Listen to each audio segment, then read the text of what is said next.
This week, we start the fourth book of the Torah. We start Sefer Bamidbar, which in many places in English is translated as the Book of Numbers. And that is no surprise because this Sefer, and especially this week's Parsha, primarily deals with counting a full census of the Jewish people. This is not the first time the Jews have been counted. They have already been counted a couple times before that. And the common reason given for every time that Hashem counts us is brought to us by Rashi, who quotes the Medrash and says that the reason why Hashem counts us so much is that just like a person who has many precious items, he counts them over and over again to constantly retain the fact that they're precious, so too Hashem holds his children, he holds the Jews very precious to him, and therefore we find him constantly commanding them to be recounted and recounted and recounted. However, while this is a beautiful answer and a very meaningful explanation, it really doesn't make any sense. A regular person constantly counts his precious items because he wants to make sure they're still there and he wants to fully appreciate the fact that it's precious. But Hashem, who transcends time and place, he knows everything, doesn't need to keep counting us to remind himself how precious we are. When it comes to Hashem,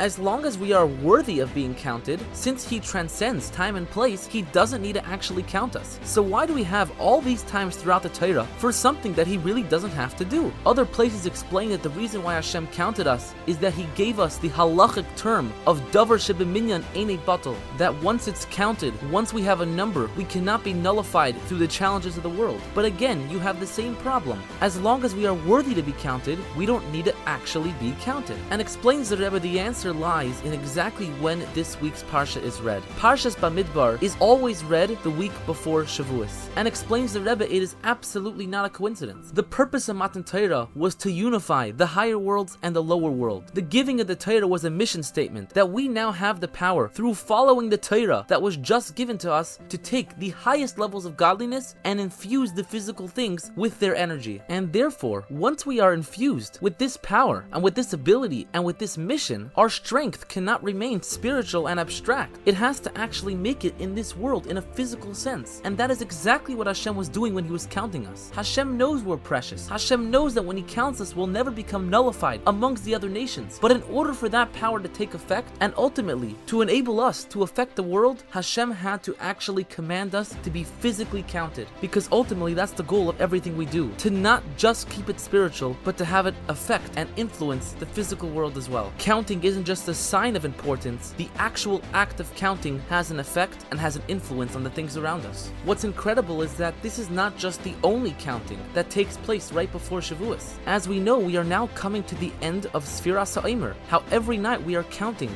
days from Pesach to Shavuos. And each counting has its own meaning, because the counting in this week's Parsha references the Jews as one collective nation. No one was counted more, no one was counted less. The idea was that everyone is equal. Sfiras HaOmer is every night taking apart one of your faculties, one of your emotions, one of your characteristics, and refining it. Because that's what Matan Torah is.